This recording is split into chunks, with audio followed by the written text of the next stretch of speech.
ಎಲ್ಲ ಧ್ಯಾನ ಬಂಧುಗಳಿಗೆ, ಆತ್ಮ ಬಂಧುಗಳಿಗೆ ಅನಂತ ಕೋಟಿ ಕೋಟಿ ಪ್ರಣಾಮಗಳು. ಇಂದಿನ ಧ್ಯಾನ, ಸ್ವಾಧ್ಯಾಯ, ಸತ್ಸಂಗ ಕಾರ್ಯಕ್ರಮಕ್ಕೆ ತಮಗೆಲ್ಲರಿಗೂ ಸ್ವಾಗತ, ಸುಸ್ವಾಗತ.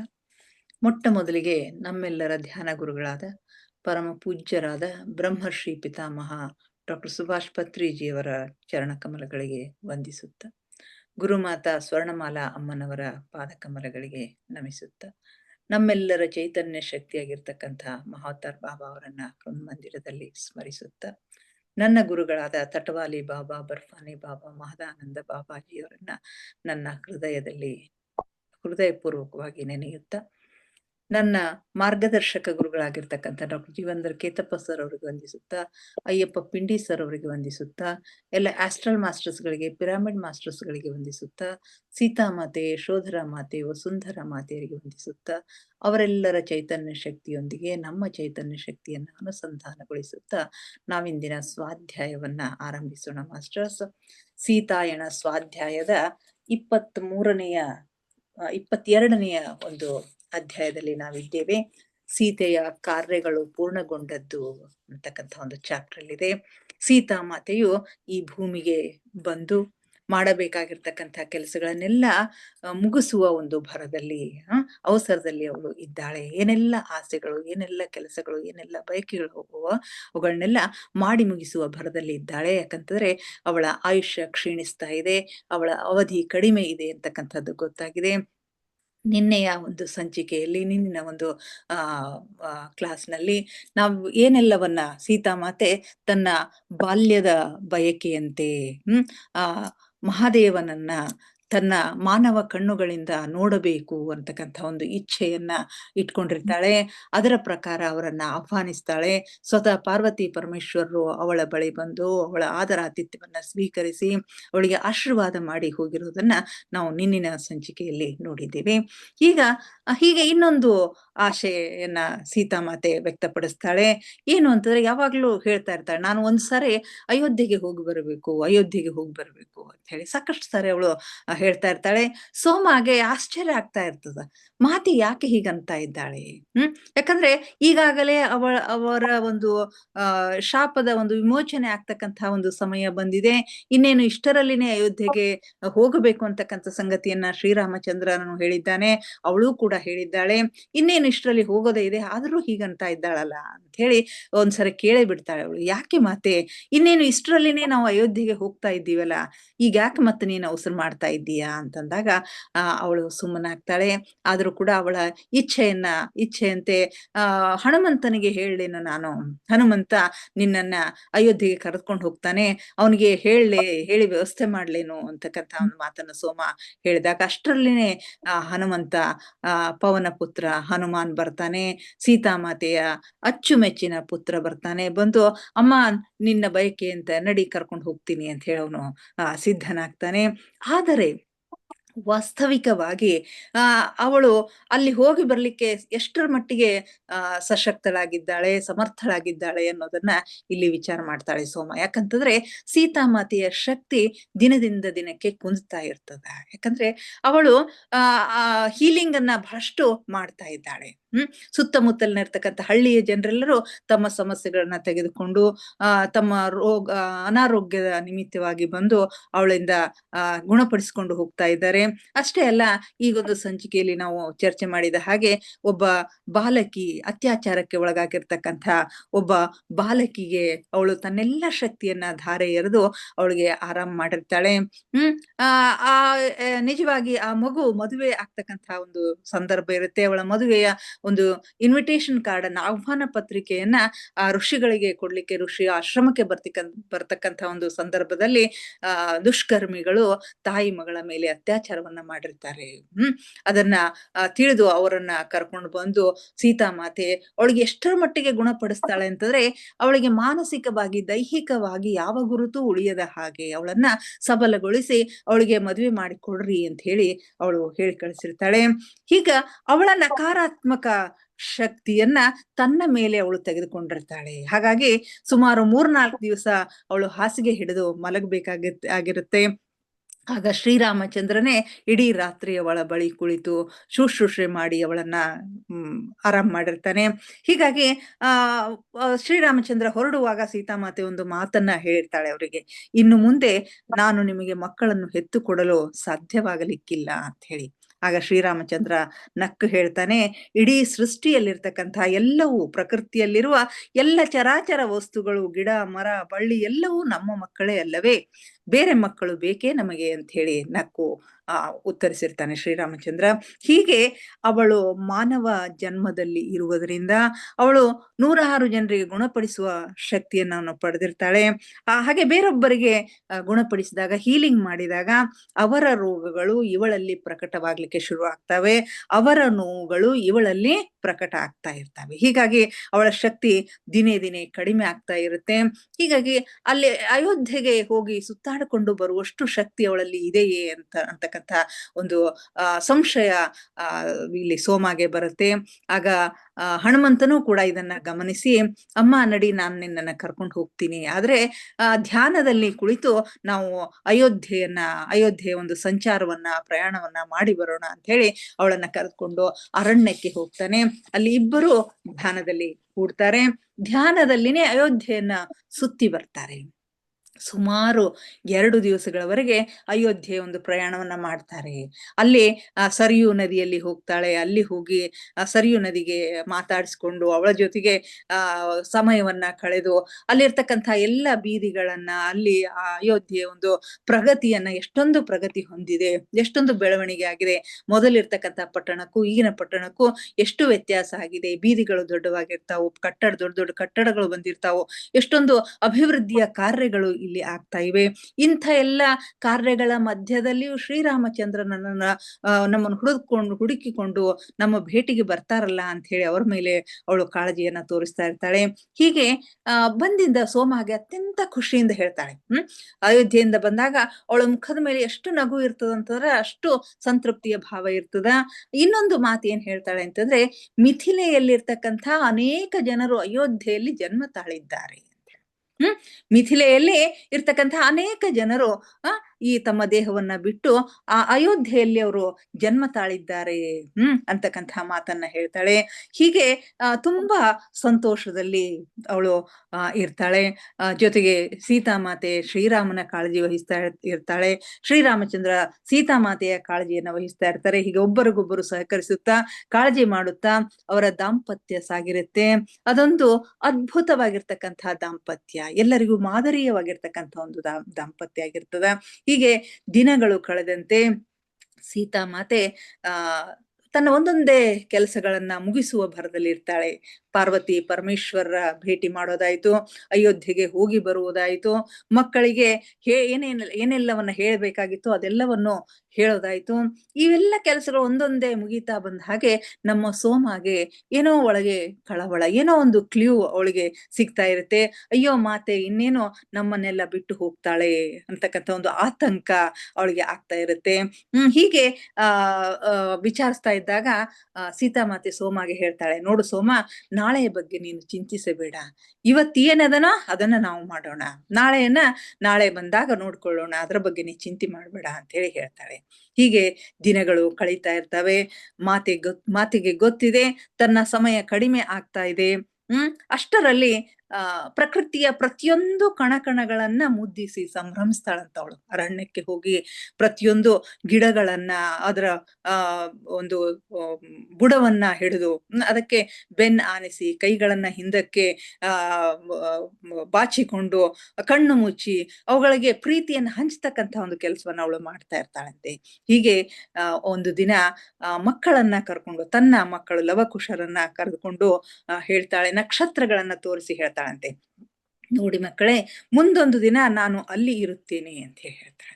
ಅಷ್ಟರಲ್ಲಿನೇ ಅವಳು ಹೇಳ್ತಾಳೆ, ಹಿಂದೊಂದು ಜನ್ಮದಲ್ಲಿ ನಾನು ಈ ಖ್ಯಾತಿಯ ಒಂದು ಮಗಳಾಗಿದ್ದೆ, ಆ ಒಂದು ಸಂದರ್ಭದಲ್ಲಿ ನಕ್ಷತ್ರಗಳ ಬಗ್ಗೆ ಹೆಚ್ಚಿನ ಒಂದು ತಿಳುವಳಿಕೆಯನ್ನ ನಾನು ಪಡೆದುಕೊಂಡಿದ್ದೇನೆ ಅಂತ ಹೇಳಿ, ಮುಂದೊಂದು ದಿನ ನಾನು ಆ ನಕ್ಷತ್ರಗಳಲ್ಲಿ ಲೋಕದಲ್ಲಿ ಇರ್ತೇನೆ ಅಂತ ಹೇಳಿದಾಗ ಮಗ ಲವ ಕೇಳ್ತಾನೆ, ನೀನೇಕೆ ಅಲ್ಲಿ ಹೋಗ್ತೀಯಾ ಅಮ್ಮ, ನೀನು ನಮ್ಮೊಂದಿಗೆ ಇರಬೇಕಲ್ಲವೇ? ನಾವು ರಾಜ್ಯಭಾರವನ್ನ ಮಾಡ್ತಕ್ಕಂಥ ಒಂದು ಸಂದರ್ಭದಲ್ಲಿ ನೀನು ನಮ್ಮ ಜೊತೆಗೇನೆ ಇರ್ಬೇಕಲ್ಲ, ನೀನ್ ಯಾಕಲ್ಲಿ ಹೋಗ್ತಿದೀ ಅಂತಂದಾಗ ಸೀತೆಗೆ ತನ್ನ ತಪ್ಪಿನ ಅರಿವಾಗತ್ತೆ. ಆಗ ಮತ್ತೆ ಮಾತನ್ನ ಬದಲಾಯಿಸ್ತಾಳೆ. ಹಾಗಲ್ಲ ಮಗನೇ, ನಾನು ಬೇರೆ ಒಂದು ಲೋಕದಲ್ಲಿ ಅಲ್ಲಿಯೂ ನನ್ನ ಅವಶ್ಯಕತೆ ಇದ್ದಾಗ ಅಲ್ಲಿ ಹೋಗಿರ್ತೀನಿ. ಅಲ್ಲಿಂದ ನಿಮಗೆ ನೋಡ್ತಾ ಇರ್ತೀನಿ ಅಂತಕ್ಕಂತಹ ಮಾತುಗಳನ್ನ ಹೇಳಿ ಮಕ್ಕಳಿಗೆ ಸಮಾಧಾನ ಪಡಿಸ್ತಾಳೆ. ಮಕ್ಕಳಿಗೆ ಏನೋ ಗೊತ್ತಾಗೋದಿಲ್ಲ. ಯಾಕಂದ್ರೆ ಅವರು ಇನ್ನು ಚಿಕ್ಕವರಾಗಿರ್ತಾರೆ. ಅವರು ನಿದ್ರೆಗೆ ಜಾರ್ತಾರೆ. ಅವರನ್ನ ಪ್ರೀತಿಸಿ, ಮುದ್ದಿಸಿ, ಲಾಲಿ ಹಾಡಿ ಅವರನ್ನ ಮಲಗಿಸ್ತಾಳೆ. ಎಂಥ ಪ್ರೀತಿ ತಾಯಿ ಅಲ್ಲವೇ ಅವಳು. ಹಾಗೆ ರಾಮಚಂದ್ರ ಬರ್ತಾನೆ. ಎಲ್ಲರೂ ಕೂಡಿ ಮಾತನಾಡುವುದು, ನಗುವುದು, ಮಕ್ಕಳ ಜೊತೆಗೆ ಕೂಡೋದು, ಮತ್ತೆ ಮತ್ತೆ ಮಕ್ಕಳನ್ನ ತನ್ನ ತೊಡೆ ಮೇಲೆ ಕೂಡಿಸ್ಕೊಳ್ಳೋದು, ಕೂಡಿಸ್ಕೊಂಡು ಸಂಭ್ರಮಿಸ್ತಾ ಇರ್ತಾಳೆ. ಯಾಕಂತಂದ್ರೆ ಇನ್ನು ಹೆಚ್ಚು ದಿವಸ ಇಲ್ಲ ಅಂತಕ್ಕಂಥದ್ದು ಅವಳಿಗೆ ಗೊತ್ತಿರುತ್ತೆ. ಇನ್ನು ತಾನು ಬಹಳ ದಿನ ಇರುವುದಿಲ್ಲ ಅಂತ ಹೇಳಿ ಶ್ರೀರಾಮಚಂದ್ರ ಮತ್ತು ಮಕ್ಕಳೊಂದಿಗೆ ಹೆಚ್ಚಿನ ಸಮಯವನ್ನ ಅವಳು ಕಳೀತಾ ಇರ್ತಾಳೆ. ಹೀಗೆ ಮಾತನಾಡ್ತಾ ಕೂತಾಗ ಸೀತೆಯ ಒಂದು ತಲೆಯಲ್ಲಿ ಒಂದು ಬಿಳಿ ಕೂದಲು ಕಾಣಿಸ್ತಂತೆ ನಮ್ಮ ಸೋಮಗೆ. ಅವಳ ಕಣ್ಣುಗಳ ಸುತ್ತ ಸ್ವಲ್ಪ ಕಪ್ಪಾಗಿರೋದು ಕಾಣಿಸುತ್ತೆ. ಗಲ್ಲಗಳು ಮೊದಲಿರ್ತಕ್ಕಂಥ ಉಬ್ಬಿದ ಗಲ್ಲಗಳು ಈಗ ಸ್ವಲ್ಪ ತೆಳ್ಳಗಾಗಿ ಆದ ಹಾಗೆ ಕಾಣಿಸುತ್ತೆ. ಒಂದು ಬಿಳಿ ಕೂದಲು ಕಾಣಿಸುತ್ತೆ. ಅದನ್ನ ನೋಡಿದಾಗ ಅಯ್ಯೋ, ನನ್ನ ಮಾತಿಗೆ ವಯಸ್ಸಾಗ್ತಾ ಇದೆ, ಅವಳಲ್ಲೇನೋ ಬಿಳಿ ಕೂದಲು ಕಾಣಿಸ್ತಾ ಇದೆ ಅಂತ ಹೇಳಿ ಅವಳಿಗೆ ಅನಿಸುತ್ತೆ. ಅಷ್ಟರಲ್ಲೇನೆ ಶ್ರೀರಾಮಚಂದ್ರ ಅದನ್ನ ನೋಡಿ ಅವಳ ಬಿಳಿ ಕೂದಲನ್ನ ಕೈಯಲ್ಲಿ ಹಿಡಿದು ಹೇಳ್ತಾನಂತೆ, ಸೀತೆ, ನೀನು ಮೊದಲಿಗಿಂತಲೂ ಹೆಚ್ಚು ಸುಂದರವಾಗಿ ಕಾಣ್ತಾ ಇದ್ದೀಯ. ನಾನು ಮೊದಲ ಬಾರಿಗೆ ನಿನ್ನನ್ನು ನೋಡಿದಾಗಿನಿಗಿಂತಲೂ ನೀನು ಸುಂದರವಾಗಿ ಕಾಣ್ತಾ ಇದ್ದೀಯ ಅಂತಕ್ಕಂಥ ಇಂತಹ ಕೆಲವೊಂದು ಮಾತುಗಳನ್ನ ಆಡ್ತಾ ಅವರು ಅತ್ಯಂತ ಸಂತೋಷದಿಂದ ಜೀವನವನ್ನ ಕಳೀತಾ ಇರ್ತಾರೆ. ಒಂದು ಮಾದರಿಯವಾಗಿರ್ತಕ್ಕಂಥ ಸಂಸಾರ ಅಂತ ಹೇಳಿ ಕಾಣಿಸ್ತಾ ಇರುತ್ತೆ. ಈ ಪುಸ್ತಕದಲ್ಲಿ ಎಲ್ಲ ವಿಷಯಗಳು ಅತ್ಯಂತ ಸಲೀಸಾಗಿ ಮೂಡಿ ಬಂದಿವೆ. ತಕ್ಷಣ ಪ್ರಭು ಆ ಕೂದಲನ್ನ ಕೈಯಲ್ಲಿ ಹಿಡಿದು, ಸೀತೆ, ಮುಂಚೆಗಿಂತ ನೀನು ಈಗ ತುಂಬಾ ಚೆನ್ನಾಗಿ ಕಾಣ್ತಾ ಇದ್ದೀಯಾ ಅಂತ ಹೇಳಿ ಹೇಳ್ತಾರೆ. ಆಗ ಸೋಮಾಗನಿಸುತ್ತೆ, ಬಾಹ್ಯ ಸೌಂದರ್ಯಕ್ಕಿಂತಲೂ ಆಂತರಿಕ ಸೌಂದರ್ಯ ಮುಖ್ಯವಾಗಿದ್ದು. ಆ ಗಂಡ ಹೆಂಡತಿ ಅವರ ಪರಸ್ಪರ ಪ್ರೀತಿ, ಆ ಮಕ್ಕಳನ್ನ ನೋಡ್ತಾ ಇದ್ರೆ ಇದು ಒಂದು ಸುಖಿ ಸಂಸಾರ ಅಂತಕ್ಕಂಥ ಒಂದು ಭಾವನೆ ಎಲ್ಲರನ್ನೂ ಬರ್ತಾ ಇರುತ್ತೆ. ಅಂಥ ಒಂದು ಚಿತ್ರಣ ಈ ಪುಸ್ತಕದಲ್ಲಿ ಚಿತ್ರಿತವಾಗಿದೆ. ಅನೇಕ ಸಂಸಾರಗಳನ್ನ ನಾವು ಕಾಣ್ತಾ ಇರ್ತೀವಿ. ನಮಗೂ ಕೂಡ ಇಂಥ ಸಂಸಾರಗಳು ಮಾದರಿ ಅಂತ ಹೇಳಿ ಅನಿಸುತ್ತೆ. ಎಲ್ಲೋ ಏನೋ ಕೊರತೆ ಉಂಟಾದಾಗ ಇವುಗಳನ್ನ ನೋಡಿ ನಾವು ಕಲಿಯೋದು ಬಹಳಷ್ಟಿದೆ. ಏನಾದ್ರೂ ತಿದ್ದುಪಡಿ ಮಾಡ್ಕೊಳ್ಬಹುದಾಗಿದ್ರೆ ಇದನ್ನ ನೋಡಿ ಮಾಡ್ಕೊಳ್ಬಹುದು ಅಂತಕ್ಕಂಥ ಅನಿಸಿಕೆ ನಮಗೂ ಕೂಡ ಬರುತ್ತೆ. ಇಂಥ ಅನೇಕ ಪಾಠಗಳನ್ನ ನಾವಿಲ್ಲಿ ಕಾಣ್ತೀವಿ. ಹೀಗೆ ಇನ್ನು ಕೆಲವು ದಿನಗಳು ಹೋಗ್ತವೆ. ಸೀತೆಯನ್ನ ಭೇಟಿಯಾಗ್ಲಿಕ್ಕೆ ಜನಕ ಬಾಬಾ ಅವರು ಬರ್ತಾರೆ. ಸೀತಾಮಾತೆಗೆ ದರ್ಶನ ಕೊಡ್ಲಿಕ್ಕೆ ಜನಕ ಬಾಬಾ ಬರ್ತಾರೆ. ಸೋಮ ಅವರನ್ನ ನೋಡಿ ಆಶ್ಚರ್ಯ ಆಗ್ತದ. ಅವರಿಗೆ ನಮಸ್ಕಾರ ಮಾಡ್ತಾಳೆ, ಆಶೀರ್ವಾದ ತಗೋತಾಳೆ. ಹಾಗೆ ಮಾತೆ, ಈ ರೀತಿಯಾಗಿ ಅವರು ನಿಮ್ಮನ್ನು ಭೇಟಿ ಆಗ್ಲಿಕ್ಕೆ ಯಾಕೆ ಬಂದ್ರು ಅಂತಕ್ಕಂಥ ಮಾತನ್ನ ಸೀತಾಮಾತೆಗೆ ಕೇಳ್ತಾಳೆ. ಆಗ ಸೀತಾಮಾತೆ ಹೇಳ್ತಾಳೆ, ನಾನು ಚಿಕ್ಕವಳಿದ್ದಾಗ ಕಾಡಿನಲ್ಲಿ ಹೋಗಿ ಆಳವಾದ ಧ್ಯಾನದಲ್ಲಿ ಮುಳುಗಿದಾಗ ಈ ಭೌತಿಕ ದೇಹಕ್ಕೆ ಮರಳುವ ಅಸಂಭವವಿತ್ತು. ಇದು ನಿನಗೆ ನೆನಪಿದೆಯಾ ಅಂತ ಹೇಳಿ ಕೇಳ್ತಾಳೆ. ಆಗ ಹೌದು, ಆ ದಿನವನ್ನ ನಾ ಮರೆಯೋ ಹಾಗೇನೇ ಇಲ್ಲ. ಶ್ರೀರಾಮ್ ಅವರು ಇನ್ನೂ ನಿನಗೆ ಆಗಿರ್ಲಿಲ್ಲ. ಆದ್ರೂ ಕೂಡ ಅವರು ನಿಮ್ಮನ್ನ ಮರಳಿ ತಂದರು. ಆಗ ನೀವು ನಿಮ್ಮ ಭವಿಷ್ಯವನ್ನ ಅವರೊಂದಿಗೆ ಕಂಡುಕೊಂಡ್ರಿ ಅಂತಕ್ಕಂಥ ಮಾತನ್ನ ಸೋಮ ಹೇಳ್ತಾಳೆ. ಆಗ ಸೀತಾಮಾತೆ ಮುಗುಳ್ನಕ್ಕು, ಹೌದು, ಅದು ಅಲ್ಲದೆ ಅವರ ಅನುಮತಿ ಇಲ್ಲದೆ ನಾನು ದೇಹವನ್ನು ತ್ಯಜಿಸುವುದಿಲ್ಲ ಎಂದು ನನ್ನ ತಂದೆಗೆ ನಾನು ವಾಗ್ದಾನ ಮಾಡಿದ್ದೆ. ಆ ಸಂದರ್ಭದಲ್ಲಿ ತಂದೆ ಬಹಳಷ್ಟು ದುಃಖದಿಂದ ಮಗಳಿಗೆ ಏನಾಯ್ತು ಅಂತ ಹೇಳಿ ಬಂದು ಅವಳಿಗೆ ಕೇಳ್ತಾರೆ, ಸೀತೆ, ಏನ್ ಮಾಡಿದ್ದೆಮ್ಮ, ಎಲ್ಲಿ ಹೋಗಿದ್ದಿ ಅಂತಂದಾಗ ಒಂದು ಮಾತನ್ನ ಕೊಟ್ಟಿದ್ದೀನಿ ನಾನು, ಅವರ ಅನುಮತಿ ಇಲ್ಲದೇನೆ ನಾನು ದೇಹವನ್ನ ತ್ಯಜಿಸುವುದಿಲ್ಲ ಅಂತಕ್ಕಂಥ ಒಂದು ಮಾತನ್ನ, ಒಂದು ವಾಗ್ದಾನವನ್ನ ನನ್ನ ತಂದೆಗೆ ಕೊಟ್ಟಿದ್ದೆ. ಆ ಪ್ರತಿಜ್ಞೆಯನ್ನ ಈಡೇರಿಸುವ ಸಲುವಾಗಿ, ನನಗೆ ಸಹಾಯ ಮಾಡುವ ಸಲುವಾಗಿ ಅವ್ರು ಇಲ್ಲಿ ಬಂದಿದ್ದಾರೆ ಅಂತ ಹೇಳಿ ಸೀತಾಮಾತೆ ಸರಳವಾಗಿ ಹೇಳ್ತಾಳೆ. ಪಿತಾಜಿ ಭವಿಷ್ಯತ್ತು ಮತ್ತು ಭೂತಕಾಲಗಳಲ್ಲಿ ನೋಡಬಲ್ಲವರಾಗಿದ್ದಾರೆ. ಅವರ ದೃಷ್ಟಿಯಿಂದ ಯಾವುದೂ ತಪ್ಪಿಸಿಕೊಳ್ಳುವುದಿಲ್ಲ ಅಂತ ಹೇಳಿ ಅವಳು ಹೇಳ್ತಾಳೆ. ಹೇಳ್ತಾ, ನಡಿ, ನಾವೀಗ ತ್ವರಿತವಾಗಿ ಅದ್ಭುತವಾಗಿರ್ತಕ್ಕಂಥ ಒಂದು ಅಡಿಗೆಯನ್ನ ಮಾಡೋಣ. ಇಷ್ಟೆಲ್ಲ ವರ್ಷಗಳಲ್ಲಿ ಅವ್ರು ನನ್ನ ಅಡಿಗೆಯನ್ನ ತಪ್ಪಿಸಿಕೊಂಡಿದ್ದಾರೆ, ಅವರಿಗೆ ಒಳ್ಳೆ ಅಡಿಗೆಯನ್ನ ಮಾಡಿ ಊಟಕ್ಕೆ ಬಡಿಸೋಣ ಅಂತ ಹೇಳಿ ಸೋಮಾಗಿ ಹೇಳಿ ಕರ್ಕೊಂಡು ಹೋಗ್ತಾಳೆ. ಆಗ ಸೀತಾಮಾತೆ ಸೋಮಗೆ ಏನೂ ಅರ್ಥ ಆಗೋದಿಲ್ಲ. ಇಂತಹ ಕೆಲವೊಂದು ಹಲವಾರು ಕ್ಲೂಗಳನ್ನ, ಹಲವಾರು ಸಂಕೇತಗಳನ್ನ ಅವಳಿಗೆ ಕೊಡ್ತಾ ಇರ್ತಾಳೆ. ಆದ್ರೆ ಸೋಮಾಳ ಮನಸ್ಸು ಅವುಗಳನ್ನು ಒಪ್ಪಿಕೊಳ್ಳುವ ಒಂದು ಸ್ಥಿತಿಯಲ್ಲಿ ಇರೋದಿಲ್ಲ. ಹೀಗಾಗಿ ಬಹಳಷ್ಟು ಸುಳಿವುಗಳನ್ನ ಅವಳು ನನಗೆ ನೀಡ್ತಾಳೆ. ಆದ್ರೆ ನನಗೆ ಅವು ಯಾವನೂ ಗ್ರಹಿಸ್ಲಿಕ್ಕೆ ಆಗ್ಲಿಲ್ಲ, ಅರ್ಥ ಮಾಡ್ಕೊಳ್ಳಿಕ್ಕೆ ಆಗ್ಲಿಲ್ಲ ಅಂತ ಹೇಳಿ ಸೋಮ ಹೇಳ್ತಾಳೆ. ಹೀಗೆ ಮತ್ತೆ ಕೆಲವು ವಾರಗಳು ಕಳೀತಾವು. ಆಗ ಅರಣ್ಯದಿಂದ ಇಬ್ಬರು ಸಾಧ್ವಿಗಳು ಬರುತ್ತಿರುವುದನ್ನ ಇವ್ರು ನೋಡ್ತಾರೆ.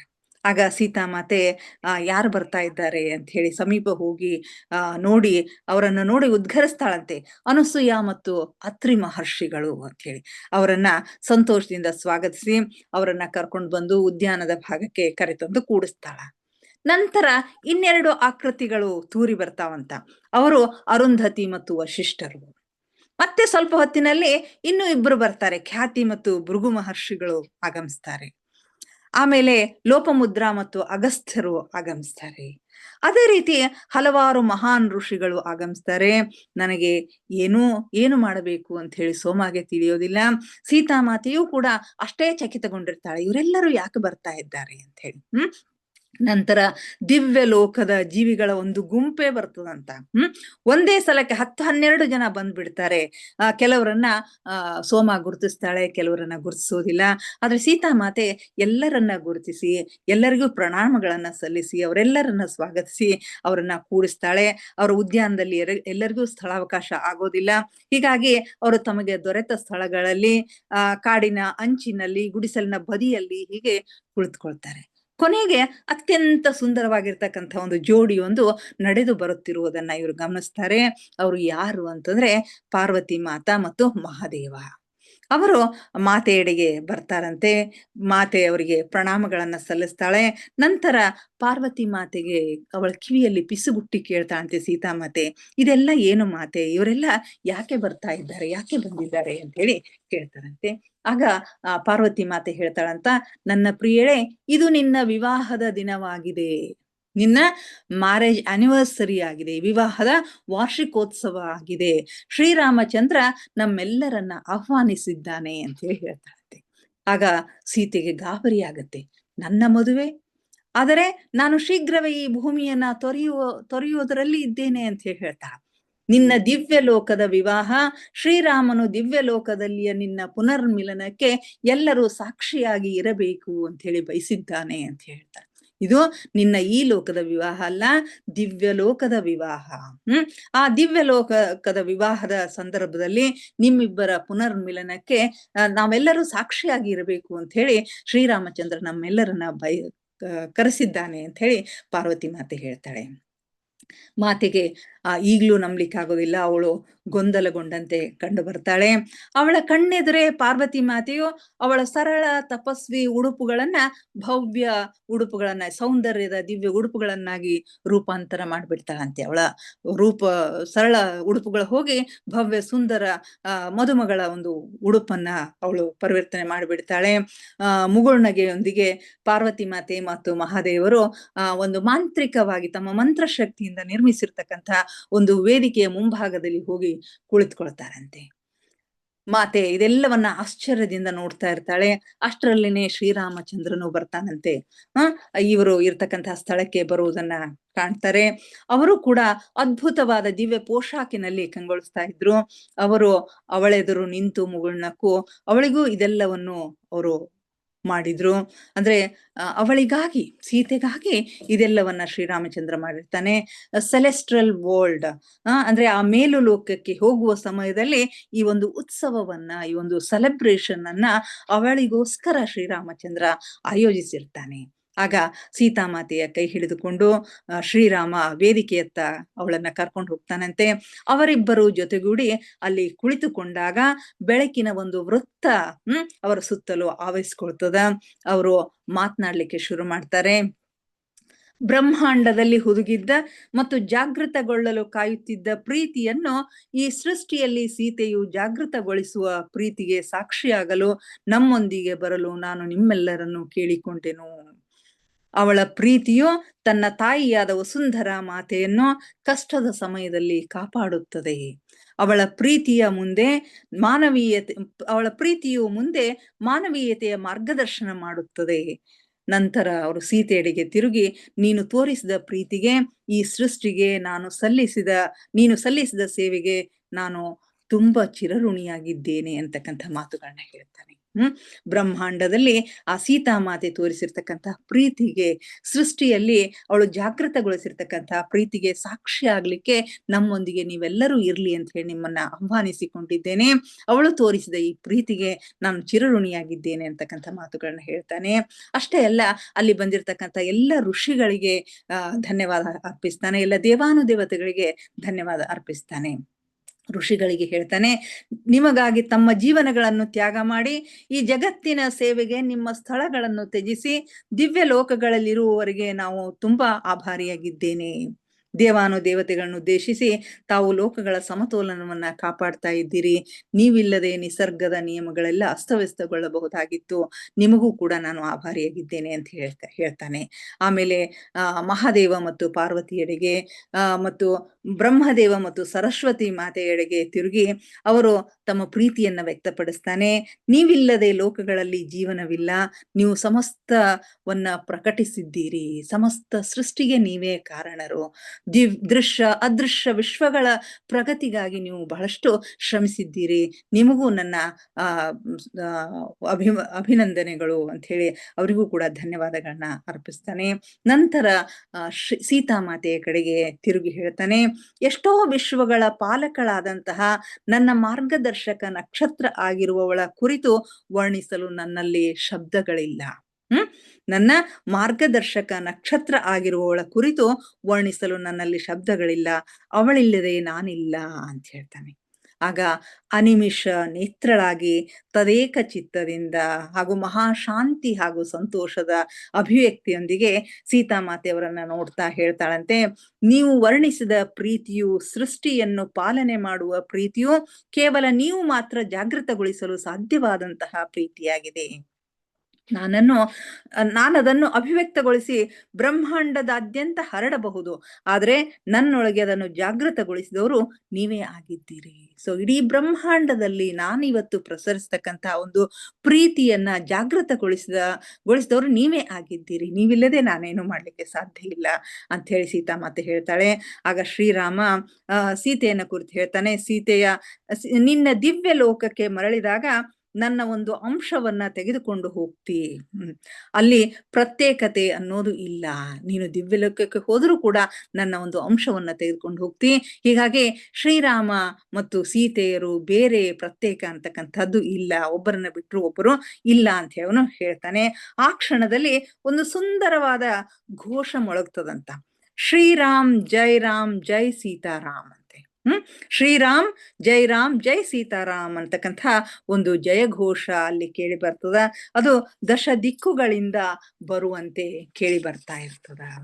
ಅಷ್ಟರಲ್ಲಿನೇ ನಮ್ಮ ಸೋಮಗೆ ಅವರೆಲ್ಲರ ಊಟದ ಆಹಾರದ ವ್ಯವಸ್ಥೆ ಹೇಗೆ ಮಾಡಬೇಕು ಅಂತ ಹೇಳಿ ಒಂದು ವಿಚಾರ ಬರ್ತದೆ. ಇಷ್ಟೆಲ್ಲರೂ ಬಂದಾರ, ಇಷ್ಟೆಲ್ಲ ಸೆಲೆಬ್ರೇಷನ್ ನಡೆದ, ಇವರೆಲ್ಲರಿಗೂ ಆಹಾರವನ್ನ ಮಾಡಬೇಕು, ಊಟ ಬಡಿಸ್ಬೇಕು. ಇಲ್ಲ ಅಂತಂದ್ರೆ ಸೀತಾಮಾತೆಗೆ ಅವಳಿಗೆ ಇಷ್ಟ ಆಗೋದಿಲ್ಲ. ಅವಳು ಅಸಮಾಧಾನ ಪಡ್ತಾಳೆ. ಹೇಗೆ ನಾನು ಅಡಿಗೆ ಮಾಡಬೇಕು ಅಂತ ಹೇಳಿ ಒಂದು ವಿಚಾರ ಬರುತ್ತಲೇ ದಿವ್ಯ ಲೋಕದ ಸೇವಕರ ಒಂದು ಬೃಹತ್ ಗುಂಪು ಆಹಾರದ ಬುಟ್ಟಿಯನ್ನ ತೆಗೆದುಕೊಂಡು, ತಟ್ಟೆಗಳನ್ನ ತೆಗೆದುಕೊಂಡು ಅರಣ್ಯದೊಳಗಿಂದ ಆಗಮಿಸ್ಬಿಡ್ತಾರಂತೆ. ಅವರು ಸೋಮಗೆ ಪರಿಚಯ ಇದ್ದಾರೇನೋ ಅನ್ನೋ ಹಾಗೆ ಅವಳನ್ನ ಕರೆದು ತಟ್ಟೆಗಳಲ್ಲಿ ಒಂದನ್ನ ಕೊಟ್ಟು ಅವಳಿಗೆ ಮುಂದಾಳತ್ವವನ್ನು ವಹಿಸ್ಕೊಳ್ಳಿಕ್ಕೆ ಸೂಚಿಸ್ತಾಳೆ. ಆಗ ಸೋಮ ಸೀತೆಯಡಿಗೆ ನೋಡ್ತಾಳೆ. ಸೀತೆ ಎಲ್ಲರಿಗೂ ಊಟಕ್ಕೆ ಬಡಿಸ್ಲಿಕ್ಕೆ ಹೇಳ್ತಾಳೆ. ಮೊದಲು ಮಹಾದೇವ ಮತ್ತು ಪಾರ್ವತಿಯರಿಗೆ ಊಟಕ್ಕೆ ಕೊಡ್ತಾಳೆ. ನಂತರ ಬ್ರಹ್ಮದೇವ ಸರಸ್ವತಿಯರಿಗೆ ನಂತರ ಆಹಾರ ನೀಡ್ತಾಳೆ. ನಂತರ ಎಲ್ಲ ಅತಿಥಿಗಳಿಗೆ ಬಹಳಷ್ಟು ಭಕ್ಷ್ಯ ಭೋಜ್ಯಗಳಿಂದೊಡಗೂಡಿದ ಅತ್ಯಂತ ಅದ್ಭುತವಾಗಿರ್ತಕ್ಕಂಥ ಹಬ್ಬದ ಊಟವನ್ನ ನೀಡಲಾಗ್ತದ. ಊಟ ಮುಗಿದ ನಂತರ ಸೇವಕರು ತಮ್ಮ ತಟ್ಟೆಗಳನ್ನ ತೆಗೆದುಕೊಂಡು ಅರಣ್ಯದಲ್ಲಿ ಕಣ್ಮರೆ ಆಗ್ತಾರಂತೆ. ನಂತರ ಪ್ರತಿಯೊಬ್ಬರೂ ಧ್ಯಾನದಲ್ಲಿ ಲೀನರಾಗ್ತಾರೆ. ಆದ್ರೆ ಜಯಘೋಷ ಇಡೀ ರಾತ್ರಿ ಮುಂದುವರಿತದಂತ. ಹಾಗೇನೆ ನಮ್ಮ ಸೋಮ ಕಣ್ಣುಗಳನ್ನ ಮುಚ್ಚುತ್ತಾಳೆ. ಅವಳಿಗೂ ಕೂಡ ಕ್ರಮೇಣ ಅವಳು ನಿದ್ರೆಗೆ ಜಾರ್ತಾಳೆ.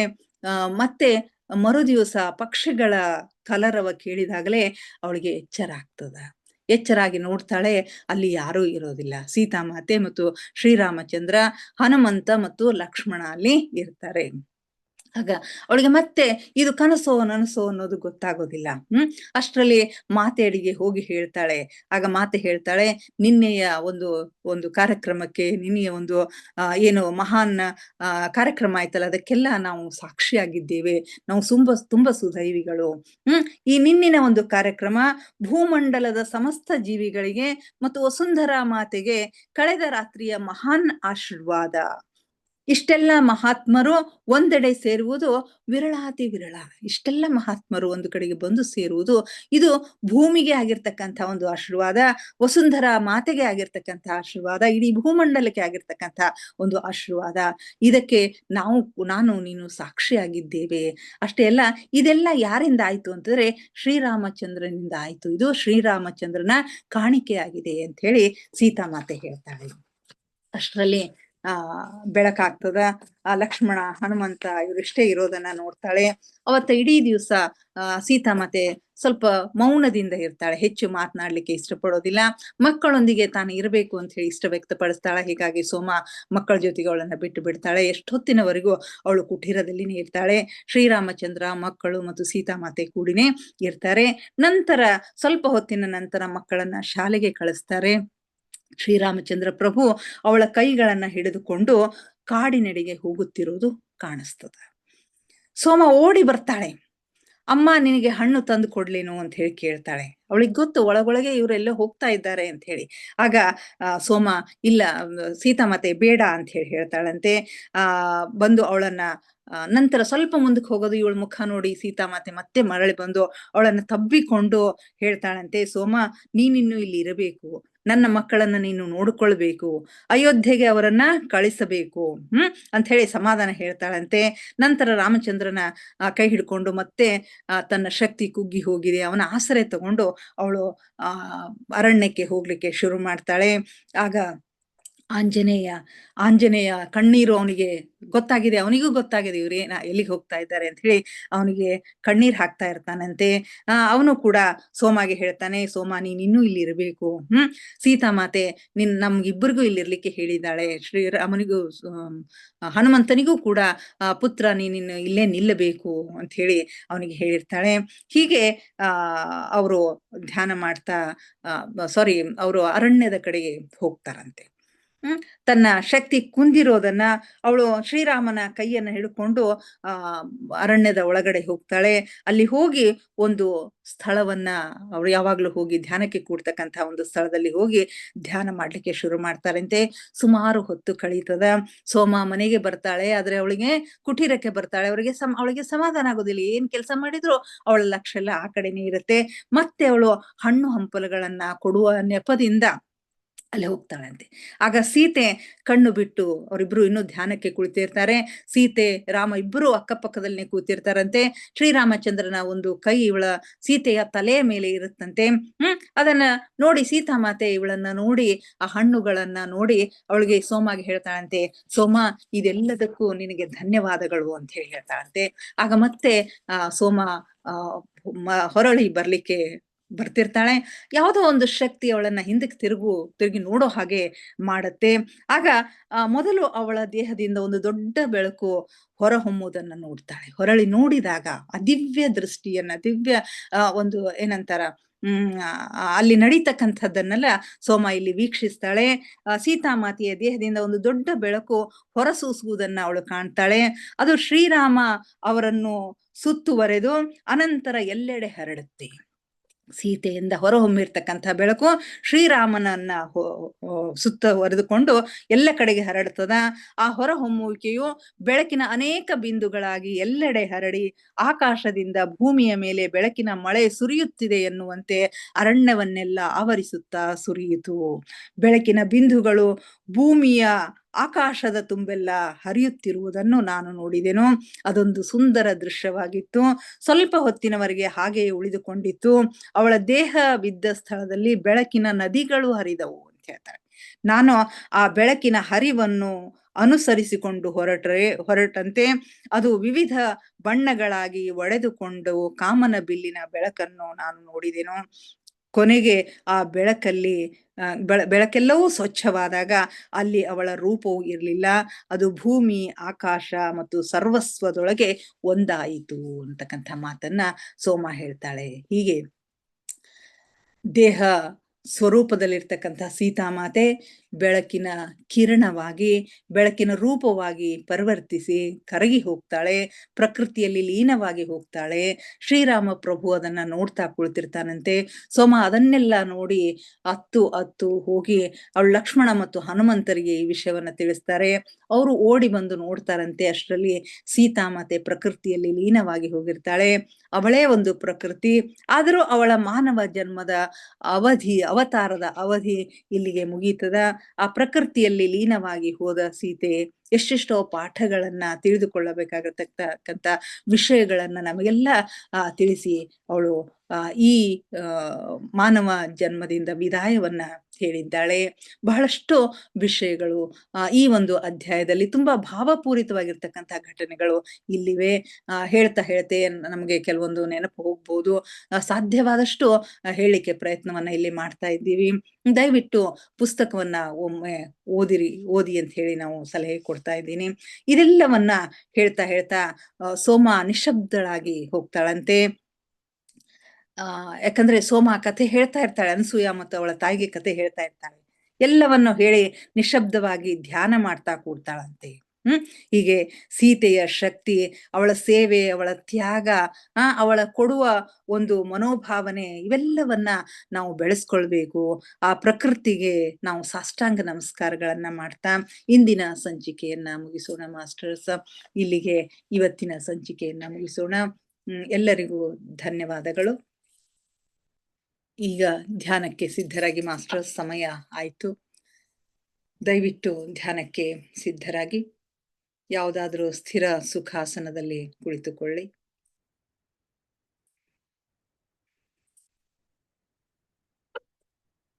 ಕೈ ಬೆರಳುಗಳನ್ನ ಒಂದ್ರೊಳಗೊಂದು ಬೆಸೆದುಕೊಳ್ಳಿ. ಕನ್ನಡಕವನ್ನ ತೆಗೆಯಿರಿ. ಕಣ್ಣುಗಳನ್ನ ನಿಧಾನವಾಗಿ ಮುಚ್ಚಿ ಮುಖದ ಮೇಲೆ ಮಂದಹಾಸವಿರಲಿ. ದೇಹದ ಯಾವ ಭಾಗದಲ್ಲಿಯೂ ಬಿಗಿತ ಬೇಡ. Relax relax relax please.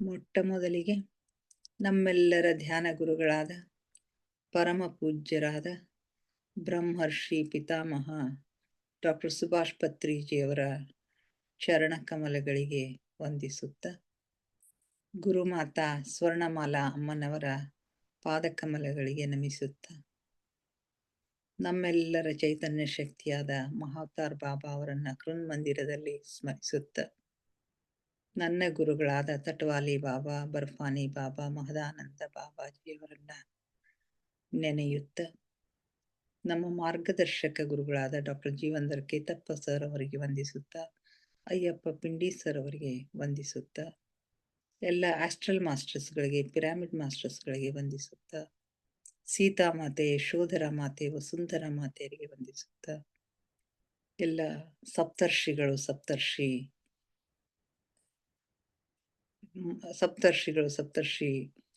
ಮಾತೆಯರಿಗೆ ವಂದಿಸುತ್ತ, ಬ್ರಹ್ಮರ್ಷಿ ಪತ್ನಿಯರಿಗೆ ವಂದಿಸುತ್ತ, ಅವರೆಲ್ಲರ ಚೈತನ್ಯ ಶಕ್ತಿಯೊಂದಿಗೆ ನಮ್ಮ ಚೈತನ್ಯ ಶಕ್ತಿಯನ್ನು ಅನುಸಂಧಾನಗೊಳಿಸುತ್ತ, ಅವರೆಲ್ಲರನ್ನು ಆತ್ಮಪೂರ್ವಕವಾಗಿ ನಮ್ಮ ಈ ಧ್ಯಾನಕ್ಕೆ ಆಹ್ವಾನಿಸುತ್ತ, ಅವರೆಲ್ಲರೂ ಜ್ಯೋತಿ ಸ್ವರೂಪದಲ್ಲಿ ಬಂದು ನಮ್ಮೊಂದಿಗೆ ಕುಳಿತು ಧ್ಯಾನ ಮಾಡುತ್ತಿದ್ದಾರೆ ಎಂದು ಭಾವಿಸಿಕೊಳ್ಳುತ್ತ ನಾವಿಂದಿನ ಧ್ಯಾನವನ್ನು ಆರಂಭಿಸೋಣ ಮಾಸ್ಟರ್ಸ್. ಕೇವಲ ಸಹಜ ಶ್ವಾಸದ ಮೇಲೆ ಗಮನ. ಒಳ ಹೋಗುವ ಉಸಿರು, ಹೊರಬರುವ ಉಸಿರನ್ನೇ ಏಕಧಾರೆಯಾಗಿ ನಿರಂತರವಾಗಿ ಗಮನಿಸಿ ಮಾಸ್ಟರ್ಸ್.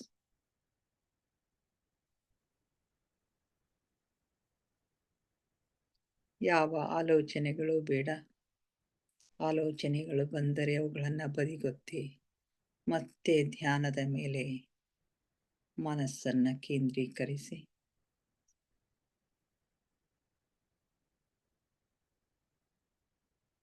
ನಮ್ಮ ಗಮನ ಉಸಿರಿನ ಮೇಲೆ ಇದ್ದಾಗ ಆಲೋಚನೆಗಳು ಶೂನ್ಯವಾಗುತ್ತವೆ, ಮನಸ್ಸು ಶಾಂತವಾಗುತ್ತದೆ ಮತ್ತು ಧ್ಯಾನ ಸಿದ್ಧಿಸುತ್ತದೆ.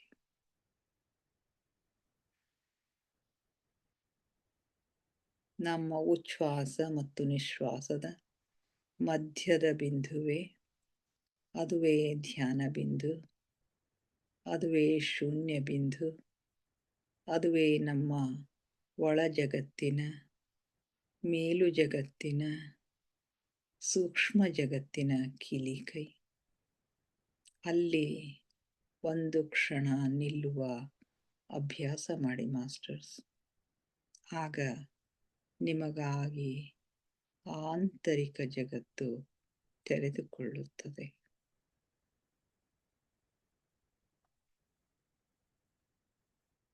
ನಮ್ಮ ಉಸಿರೇ ನಮ್ಮ ಗುರು. ಉಸಿರೆಂಬ ಗುರುವಿನ ಸಹಾಯದಿಂದ ನಮ್ಮ ಗಮ್ಯದೆಡೆಗೆ, ಗುರಿಯೆಡೆಗೆ ನಮ್ಮ ನಿರಂತರ ಪಯಣ ಸಾಗಲಿ ಮಾಸ್ಟರ್ಸ್.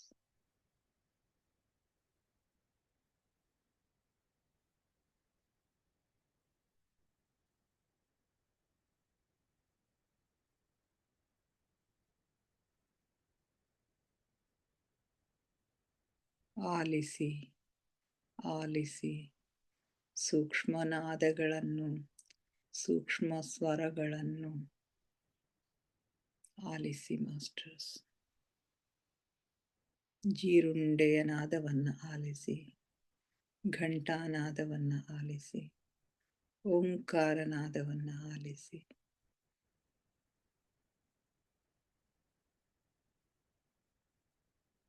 ನೀವೆಷ್ಟು ಸೂಕ್ಷ್ಮಗಳನ್ನು ಆಲಿಸಲು ಸಮರ್ಥರಾಗುವಿರೋ ಅಷ್ಟು ಒಳ ಜಗತ್ತಿನ ಆಗುಹೋಗುಗಳು ನಿಮಗೆ ಸ್ಪಷ್ಟವಾಗಿ ಗೋಚರಿಸುತ್ತವೆ ಮಾಸ್ಟರ್ಸ್.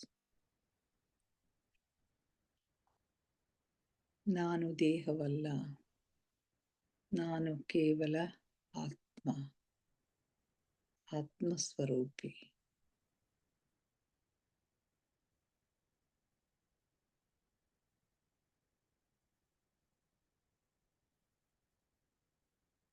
ಧ್ಯಾನ ಆಳವಾಗ್ತಾ ಇದೆ, ಉಸಿರು ನಿಧಾನವಾಗ್ತಾ ಇದೆ. ಉಸಿರು ನಿಧಾನವಾಗುತ್ತಾ ಚಿಕ್ಕದಾಗುತ್ತಾ ಚಿಕ್ಕದಾಗುತ್ತಾ ನಮ್ಮ ಭ್ರೂ ಮಧ್ಯದಲ್ಲಿ ಒಂದು ಬೇಳೆಯ ಆಕಾರದಷ್ಟು ಸ್ಥಿರಗೊಳ್ಳುತ್ತೆ ಮಾಸ್ಟರ್ಸ್. ಆಗ ನಮ್ಮ ಆಜ್ಞಾಚಕ್ರ ಆಕ್ಟಿವೇಟ್ ಆಗುತ್ತೆ, ಥರ್ಡ್ ಐ ಆಕ್ಟಿವೇಟ್ ಆಗುತ್ತೆ. ಅಲ್ಲಿ ಹಲವು ಬಣ್ಣಗಳು, ಹಲವು ಚಿತ್ರಗಳು, ದೃಶ್ಯಗಳು ನಮಗೆ ಗೋಚರಿಸುತ್ತವೆ ಮಾಸ್ಟರ್ಸ್. ನೋಡಿ, ಅನುಭವಿಸಿ, ಆನಂದಿಸಿ.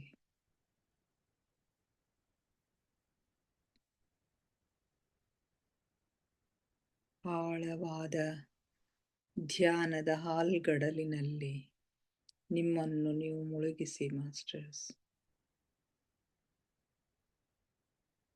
ಅನುಭವಿಸಿ, ಆನಂದಿಸಿ, ಆಹ್ಲಾದಿಸಿ.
ಕೊನೆಯ 5 ನಿಮಿಷಗಳು ಮಾಸ್ಟರ್ಸ್.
ಕೊನೆಯ 2 ನಿಮಿಷಗಳು ಮಾಸ್ಟರ್ಸ್.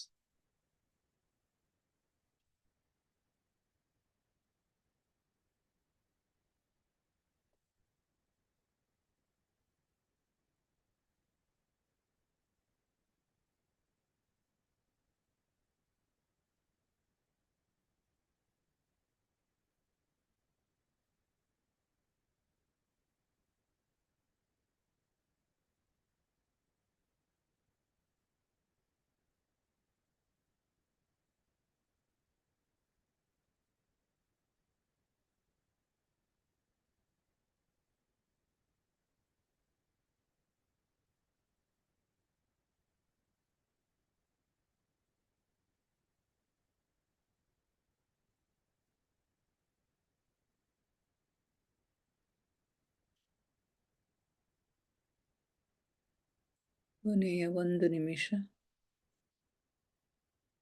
ದಯವಿಟ್ಟು ಧ್ಯಾನದಿಂದ ಹೊರಬರಲು ಪ್ರಯತ್ನಿಸಿ ಮಾಸ್ಟರ್ಸ್.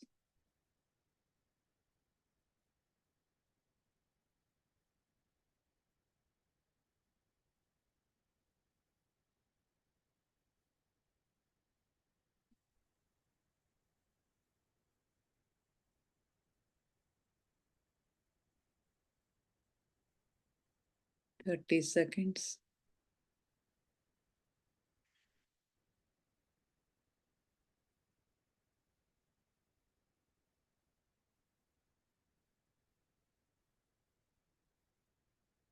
Ten seconds.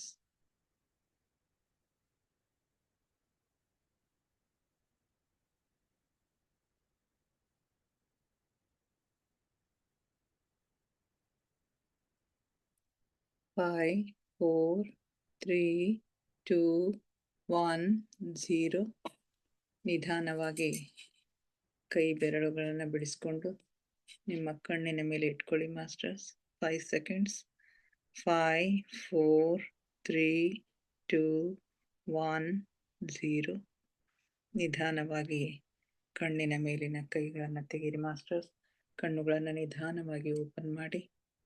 ಇದುವರೆಗೆ ನಮ್ಮ ಧ್ಯಾನಕ್ಕೆ ಶಕ್ತಿಯನ್ನು ನೀಡಿ ನಮ್ಮೊಂದಿಗೆ ಕುಳಿತು ಧ್ಯಾನ ಮಾಡಿದ ಎಲ್ಲ ಮಾಸ್ಟರ್ಸ್ಗಳಿಗೆ ನನ್ನ ಅನಂತ ಕೋಟಿ ಕೋಟಿ ಧನ್ಯವಾದಗಳನ್ನ ಅರ್ಪಿಸುತ್ತಾ, ನನ್ನೊಂದಿಗೆ ಧ್ಯಾನ ಮಾಡಿದ ತಮಗೆಲ್ಲರಿಗೂ ಮತ್ತೊಮ್ಮೆ ಧನ್ಯವಾದಗಳನ್ನ ಅರ್ಪಿಸುತ್ತಾ, thank you, thank you, thank you everybody.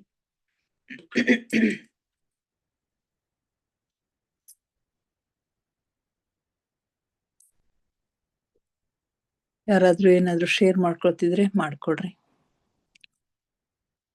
Hello. Hello ರೀ ಮೇಡಮ್.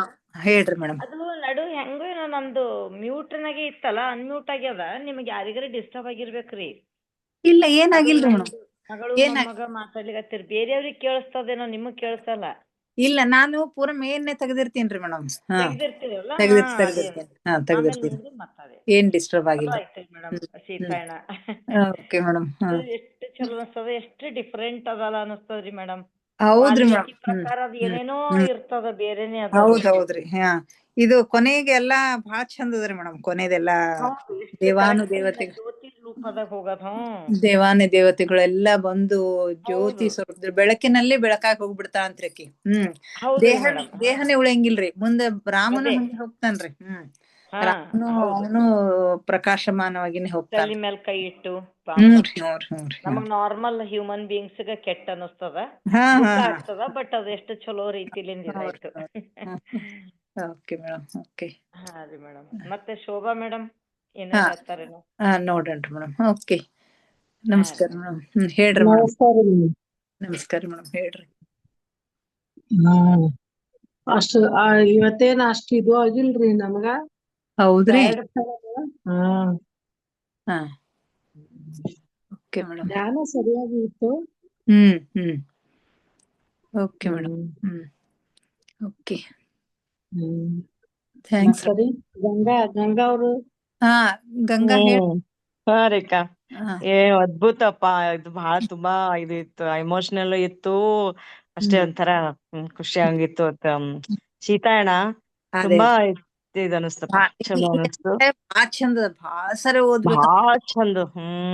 ಸರಿ ಓದ್ಬೇಕು.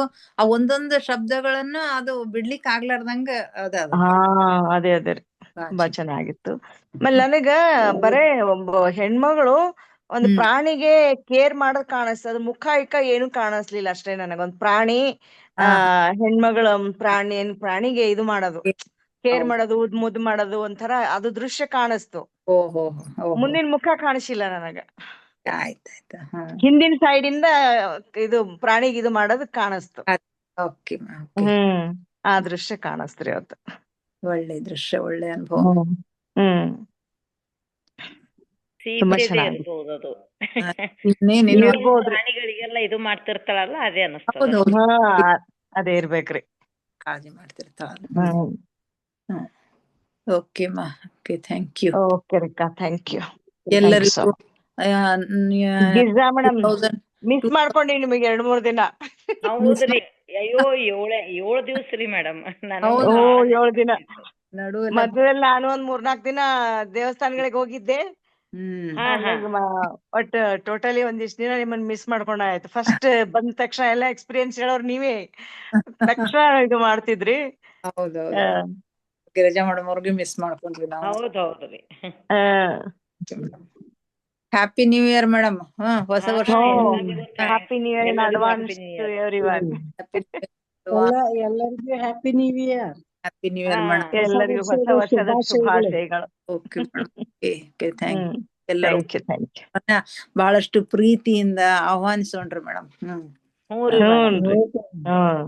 ಹೌದೌದು.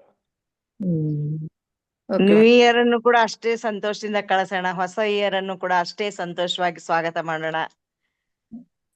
ಹೌದ್ರಿ. ಪ್ರತಿ ದಿನ ಪ್ರತಿ ಕ್ಷಣ ನಮಗ್ ಹೊಸದೇ, ಅದನ್ನ ಒಂದು ಇದು ಮಾಡೋಣ. ಪ್ರತಿ ದಿನಾನು ನಮಗ್ ಹೊಸ ದಿನಗಳೇ. ಹೌದೌದು. Okay ma'am. ಓಕೆ ರೀ, ಓಕೆ ಮೇಡಮ್. ನಮಸ್ಕಾರ ರೀ ಮೇಡಮ್. ನಮಸ್ಕಾರ ಮೇಡಮ್. ನಮಸ್ಕಾರ ಮೇಡಮ್. ಎಲ್ಲರಿಗೂ ನಮಸ್ಕಾರ ಮೇಡಮ್.